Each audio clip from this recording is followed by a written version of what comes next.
base is made out of ceramics, and I'm using a manganese glaze that the thicker you get it, the more gold it becomes. The inspiration comes from the terracotta soldiers that were uncovered in China. The back portion of the sculpture really shows you the influence that I got from the terracotta soldiers and the look of their armor. So they have to do with being a guardian and being just a protector of the garden.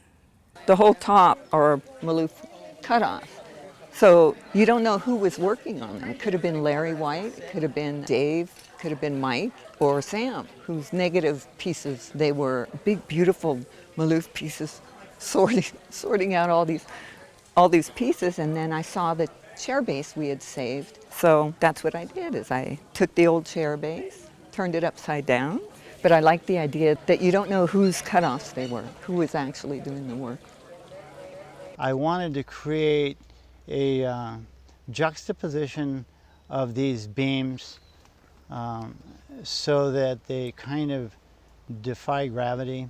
They have a tension in their relationships, and they're not in a comfortable relationship to one another. I try to structure them so they imply movement and imply energy, but at the same time appear to be stable. So that's basically kind of the concept. I took the beam to the sculpture, to the studio I mean, and established the angle I wanted on, and we cut the plates, and I made templates for the parts. So at that point, it was a matter of selecting the various parts that I brought in that I thought would be interesting elements, and setting those up and welding them together, and then fitting the second beam in to the first. I wanted some kind of interaction between the two beams, so that's why I cut a notch in to the vertical piece, and so all the energy of it was thrust forward. I always think of my pieces as poetic statements. I think of them that you should view them with that in mind.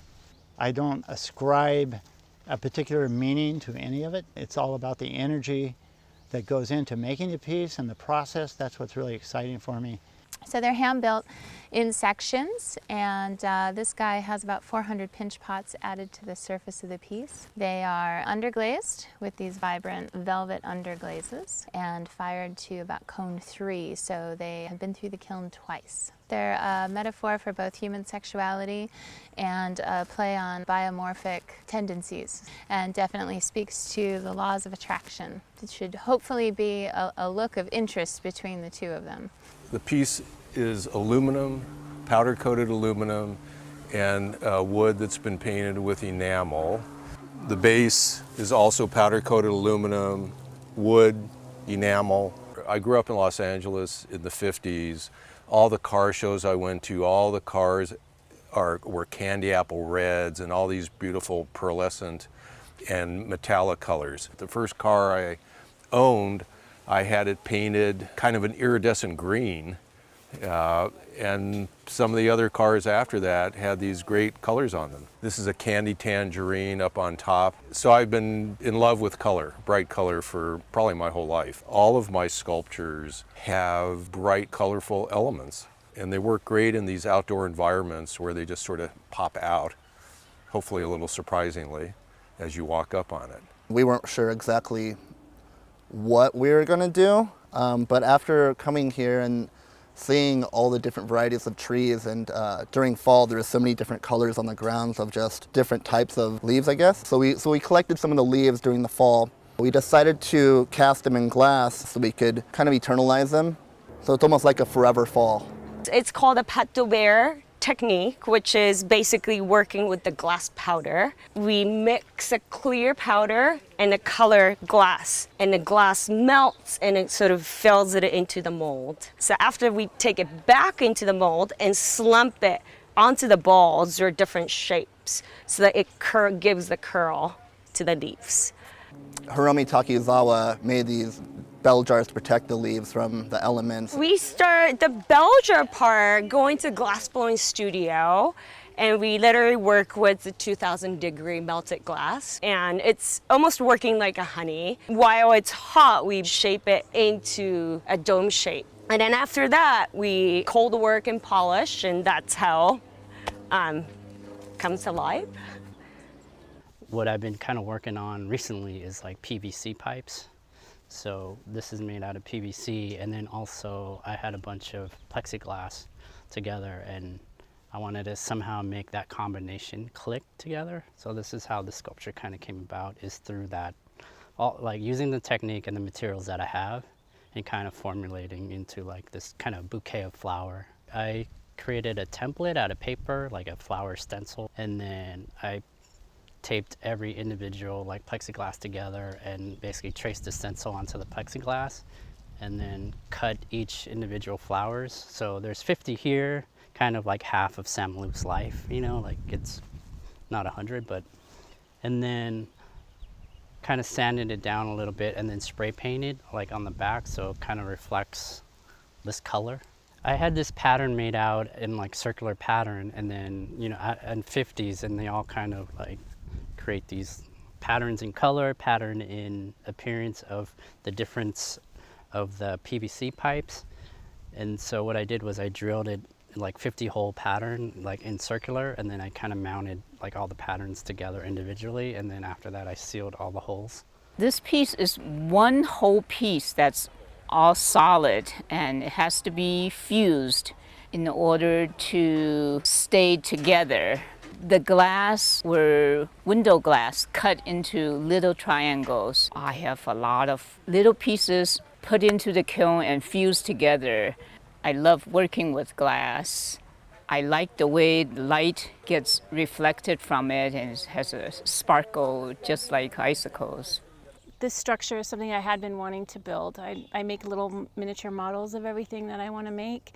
And so getting the opportunity to do a large public piece just kind of worked out perfectly because it is quite large.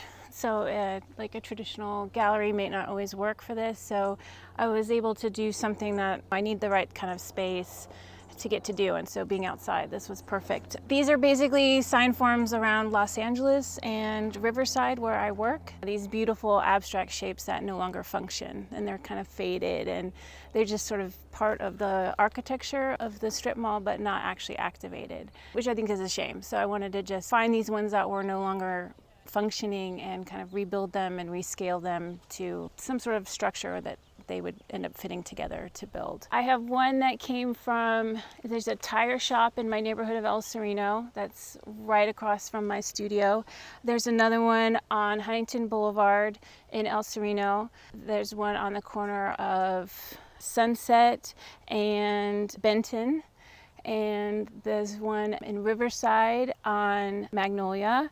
And the biggest one is from the corner. It's a beautiful sign. It's huge in real life. It's probably like 25 feet tall. And it's Wilshire and Western. My brain works in funny ways, and I just thought this would be a really entertaining piece to put together. So you can see the lady at the top waving to her boyfriend down here at the bottom, and he's surrounded by suitcases, and I imagine she has at least one more up there he's going to be crawling up the ladder for. So it's just a whimsical piece, and that's what I like doing the most, is whimsical pieces. I've been a metal sculptor for about 55 years, and a lot of my pieces are large pieces, such as this one.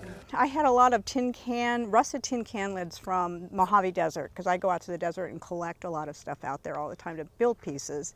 And so I had quite a few of them, and I thought, you know, I'd really like to build a window, kind of a window frame here and looking up at the mountains here.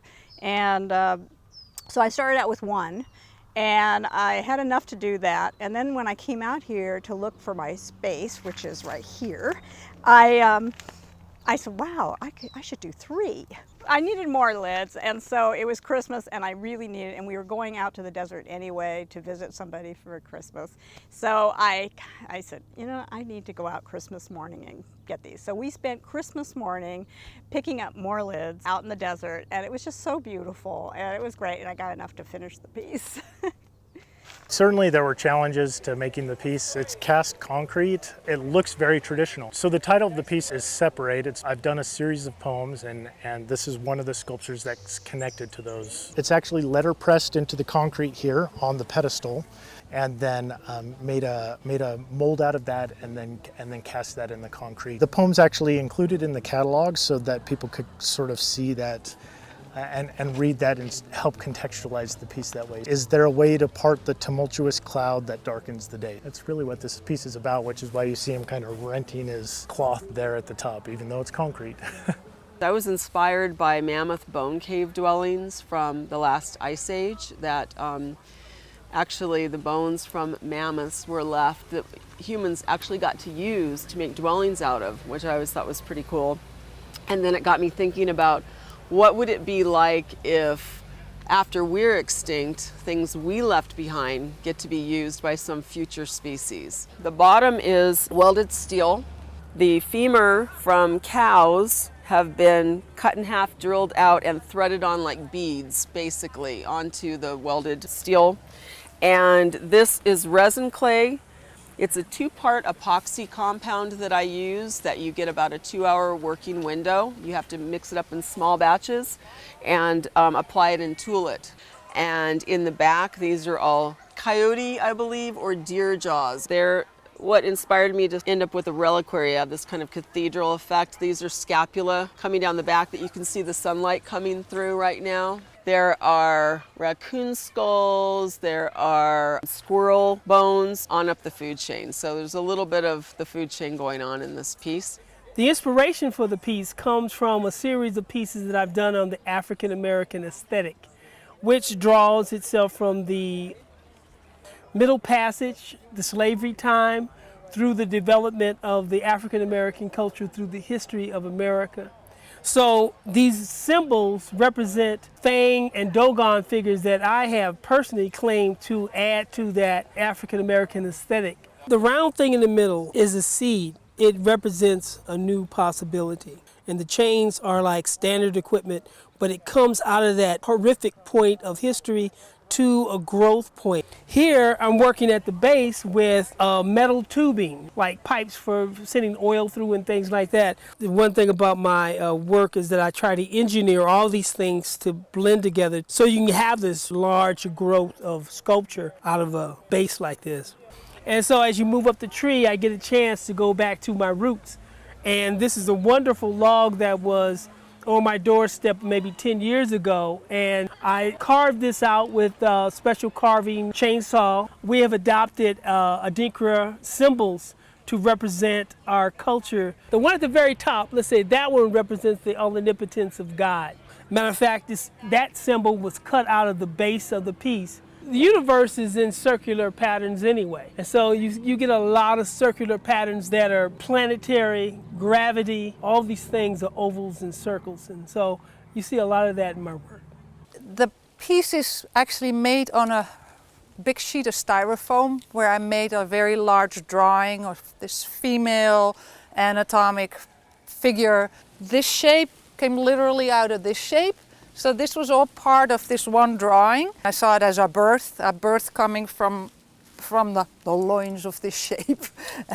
And then this birth gave birth to another shape which started growing up. So eventually these abstracted bodily forms became their own thing. Part of what's important to me is that I show the whole process of how it's made. So you literally see the styrofoam with all its texture. I chose to make on the front parts the epoxy transparent to show the process of how these pieces are made, and you actually see the texture of the styrofoam. Yeah, that's, I guess, what I can say about the pieces.